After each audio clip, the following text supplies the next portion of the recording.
guys, welcome to JRev. Hey JRev, it's time for the weekly challenge. No. All wrong. Hang on, what? But we do the weekly challenge at this exact time all the time. No, we start at the beginning. Oh. Hey guys, so sorry for the false start. I've clarified with Chris. He knows exactly where we're up to in this week's schedule of JRev. So please forgive me. We'll just start again. Yeah. So it's time for the letterbox. It's time for the JRev letterbox. Chris, it's not time for the letterbox. But we did the. This is the part where we say. We did the challenge. And Hi guys, welcome back. And then So happy to see you. But the letterbox comes. And then. Oh. We start, funnily enough, by saying hello. Hello. Welcome back. Goodbye. What? Hey, no? We're thrilled to see you. We'll see you next week. What? Do you know what's going on? Hey, have you ever had a day at school where they've swapped around some of your lessons and you feel a bit all over the shop? Like sometimes you might have a special guest presenter coming into the school, or maybe you have to do NAPLAN. And maybe your day gets a bit switched around. It can make you feel a bit upside down. Has that ever happened to you before? Yeah, my insides feel like they've been mixed around and they get a bit squirrely. Gross. Hello! Today we're making something really cool. We're going to make some bath bombs. So here's a picture of everything that you need. Hit pause if you want to make sure that you get everything on your shopping list. You're going to need food dye, oil, corn flour, cream of tartare, bicarb soda, Epsom salts, something to mix stuff in, and some stuff to measure some stuff. So first of all, you need a cup of bicarb soda, and that goes straight into the bowl. Then you need about half a cup of corn flour. Corn flour feels really fun to play with, by the way, just letting you know. Then our next ingredient is, drumroll please, about maybe half a cup of Epsom salts. You can buy any kind of Epsom salt that you want, doesn't really matter. Then you need about 4 teaspoons of cream of tartare. You need 2 teaspoons of oil, a little bit of water, and you can kind of decide how much water you need, and you'll know once you start mixing it.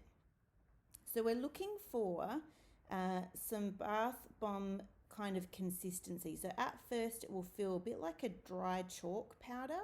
You might need to add a little bit more water. The aim is to get it to all kind of stick together. So yeah, like I've done, I've experimented by picking some up, squeezing it together. If it holds together, great. If it doesn't, if it kind of collapses in your hand, you need a little bit more water. See how that holds together? That's pretty good. Okay, on to our next step. You need something that you can use as a mold. So I have these weird looking things. These are actually ice cube trays. They make big round ball ice cubes, but you could use anything. You might have like a yogurt container. I don't know, you might have a toy with a hollow inside that you could put it in as well. You just need something that will hold it until it sets. So these ice cube trays are cool because they kind of open. So I've created 2 half spheres, which is pretty cool. So I've got them, I'm going to press them down really firmly, and then we just need to leave them to set for about 24 hours. That just helps all the liquids to dry out and for it to become quite firm. And then this is what they look like when they've kind of dried out and they're ready for us to pop out. And here is your completed bath bomb. They make excellent presents for Mother's Day, Christmas, birthdays. Watch them fizz. Here we go. Ooh, so fun. Have fun making some bath bombs.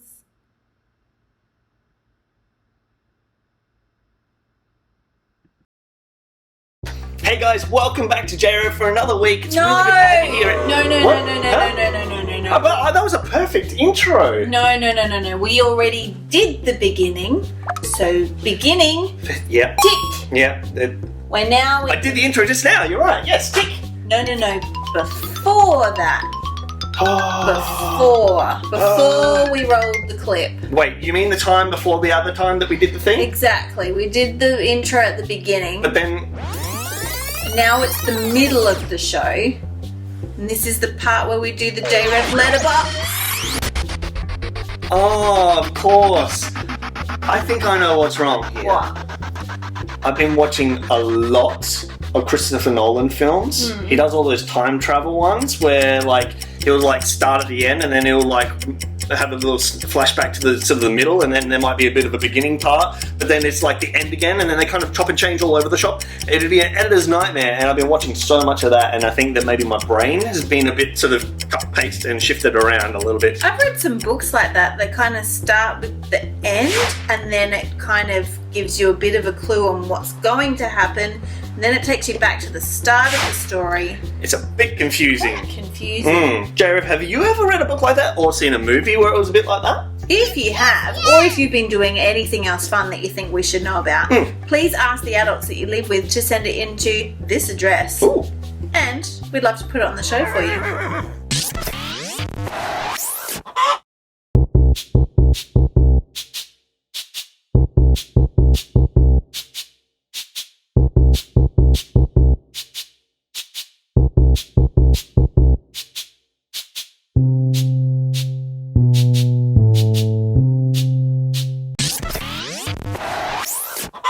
Hey JRev, today we're going to be doing Thumb Wars. Thumb Wars. We're going to have June and Levi versus each other, then we're going to have someone else versus someone else, and then we're going to have the winners play the winners.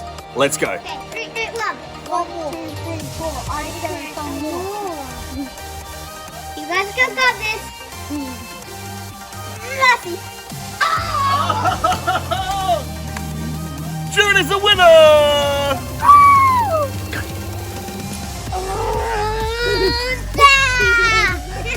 Who's the winner? No one. Me! Yeah, Flynn's the winner! Flynn's the winner! Okay. Let me do this and then grab on like that. Yeah, try to squish my thumb.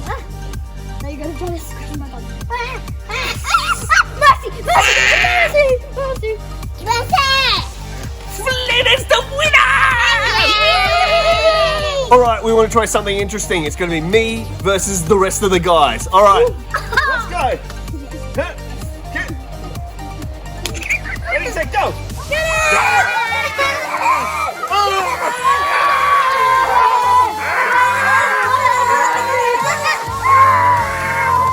My thumb is still up. I don't know what you're doing. I'm still up. Oh, no! Mercy, mercy, mercy, mercy, mercy. Oh, I didn't win.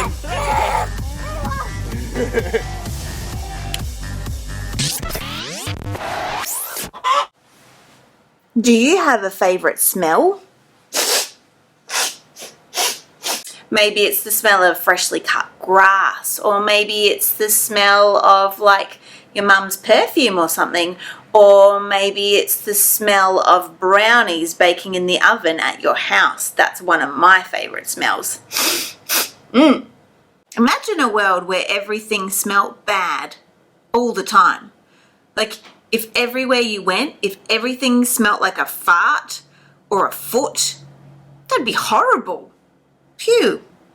Now, in the time that we live in, it can actually be quite cheap to find things that smell really nice. But back in Jesus' time, for people to buy perfume, it was quite an expensive exercise. And sometimes people would even save up those really special items for things like the day that they got married. We're going to look at a story today from the book of Luke in chapter 7 about a woman and a bottle of perfume.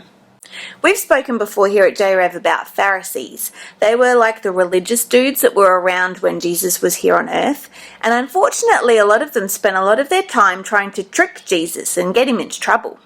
So one day Jesus was at one of these Pharisees' house for dinner, and this woman was there, and she kind of did this weird thing where she took this bottle of perfume that she had and she poured it onto Jesus' feet, and then used her hair to kind of wash his feet.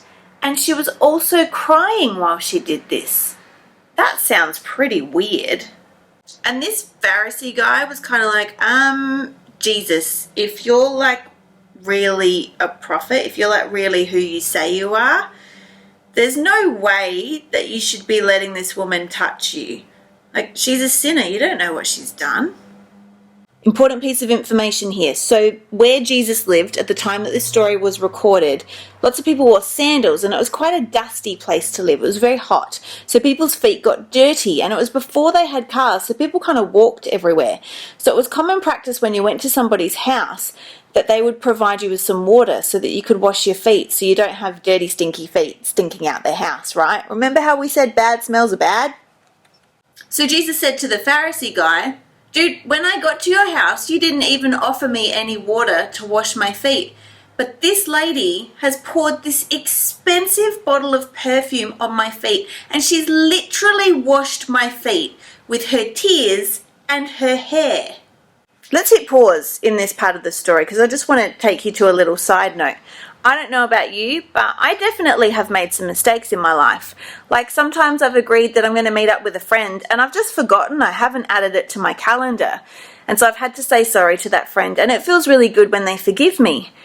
But can I tell you that some of the things that I've done, some of the mistakes that I've made have been way worse than forgetting an appointment with a friend. Sometimes some of the things that I've done, some of the choices that I've made or the mistakes that I've done have felt so big that I didn't think that the other person would ever forgive me. And when they have forgiven me for those things, can I tell you the relief that I feel is pretty overwhelming. So getting back to our story, that's exactly what this woman had experienced. See, she hadn't really met Jesus, and she'd done all this bad stuff. She rocks up at this dinner, she meets Jesus, and she's completely overwhelmed by how much he loves her, even just from them being in the same room together. And her response to Jesus' big love for her is she wanted to give him everything that she could because she was so grateful that he would love and forgive her right there on the spot. So all that she really had to give was this expensive perfume, and to be like super humble and literally wash his feet with her hair and her tears. Jesus was trying to get the Pharisee to understand that, yeah, it feels pretty good when we get forgiven for the small stuff, but when we're forgiven for the big stuff, it creates this response in us that's so big because we're just so grateful to be so loved and so forgiven, like the woman. We've been talking about the Beatitudes, which are a series of statements that Jesus made about how his upside-down kingdom works. And in Matthew 5, one of the things that Jesus says is, "Blessed are the merciful, for they will be shown mercy." See, in this story, the woman was merciful to Jesus because he had stinky feet, and she wanted to do everything that she could to help him feel clean. But that's because she'd experienced God's love through Jesus and how that had made her heart feel clean. Jesus had showed her mercy, and she wanted to do the same back for him. The good news is, we can receive mercy. Jesus loves us no matter what we've done, and he's already forgiven us. And he asks us to do the same for others. Even when it doesn't make sense. Even when it feels like we should be stubborn and hold a grudge and be like, I don't want to play with you. Jesus doesn't want us to do that. He wants us to forgive because we're forgiven. And do you know what? There is literally nothing that you have ever done or that's been done to you that is too big for Jesus to forgive. In fact, he's already forgiven it. And when we experience that forgiveness, it makes us feel pretty good, and we just kind of want to do the same for everyone else because we want them to feel forgiven and really good too. So if you don't remember anything else from today, I want you to remember this. In God's upside down kingdom, we are shown mercy, so let's show it to others. So let's pray and thank Jesus for forgiving us. Dear Jesus, we thank you that there's nothing that we've done or that's been done to us that's too big for you to forgive. We thank you that you always love us and that you always forgive us. Help us to do the same for others. Amen.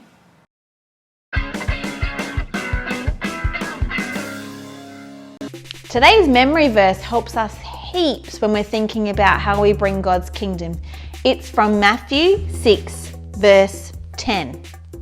Your kingdom come, your will be done, on earth as it is in heaven. Should we do it again? Okay. Matthew 6, verse 10. Your kingdom come. Your will be done on earth as it is in heaven. Okay, again, my humblest apologies. Chris has been totally out of whack. I think it's because yesterday at school we did have someone come in to run like a sports clinic, and I think his brain got a bit fried about where in the week he was up to and where in the day he was up to, and it's all just been a bit much. Anyway, I think we're back on track.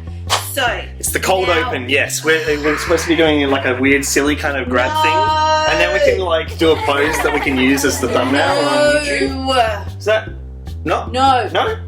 That's not the time for the weekly challenge. Ah, of course. I got the first, the last first. Yep. I get you now. I'm on the exact same page. Don't you worry. Don't you fret. I'm not sure that you are, so I think I might do the challenge. Okay, what's the challenge? Today's challenge is be a good Samaritan. Does that mean that I have to move to Samaria and become a citizen there? Because I don't know how to speak their language. You've got this story upside down, just like you've had the entire schedule of today's show upside down. Oh, sorry about that. Please, what is it to be a good Samaritan? Well, actually, to be a good Samaritan, it is a bit upside down. So maybe you're more on track than I thought. I've got a head start by being backwards. Because we've already learnt that God's kingdom is a bit upside down than what the rest of the world might think. So in the story of the Good Samaritan, we learnt that Jesus encourages us to look out for people who might need our help, even if they're not people that we would normally be on the lookout for. Like enemies? Yeah. Whoa. Crazy, right? So I'm not suggesting that you walk up to someone that is completely unsafe and that you don't know and you just try and help them. But what I am suggesting is I'm sure that there are some kids who go to your school who probably need a bit of help with some stuff. And maybe other kids kind of don't help them very much. Maybe they do what the priest did in the story and they kind of dodge them. Just, having like the COVID distance away. It's the whole when the teacher says, okay, everybody pair up. And we all know that there's usually one or two people in our class who get chosen last. Yeah. Am I right? And then they have to partner with the teacher, and that's always a little bit embarrassing. Yeah, so I'm suggesting this week be a good Samaritan in that scenario. Choose someone first who wouldn't normally get chosen. Yeah, because they don't normally get the choice. So you can always hang out with your friends other times. Yeah, like recess and lunchtime. Yeah. Speaking of recess and lunchtime, that's a great time to be looking out for someone who maybe needs a little bit of help getting included in a game. Maybe it's someone who doesn't have a ton of friends. Maybe it's someone that made a mistake a while ago and it's taken them a long time to build trust back with people. Maybe invite them to play with you. Yeah. And you can always be near the yard duty teacher if you're not sure how it's going to go, so that they can help to support you if you need some help. That's a great idea. Yeah, because Jesus wants us to be able to be friends with everyone, and part of living out this upside down kingdom story is trying to be our best version of Jesus that we can be. Yeah. JRev, I think it's time that we actually start shooting JRev today. So, Sarah, have we got everything? Have we got the lights set up? Can you get the boom mic to maybe move over there, and then we can start shooting for the day. So, I think we'll just end the show here. I'm just going to cut my losses. I'm so sorry, guys. We love you. We'll see you next time. Bye. Yep, that's not clipping. That's good.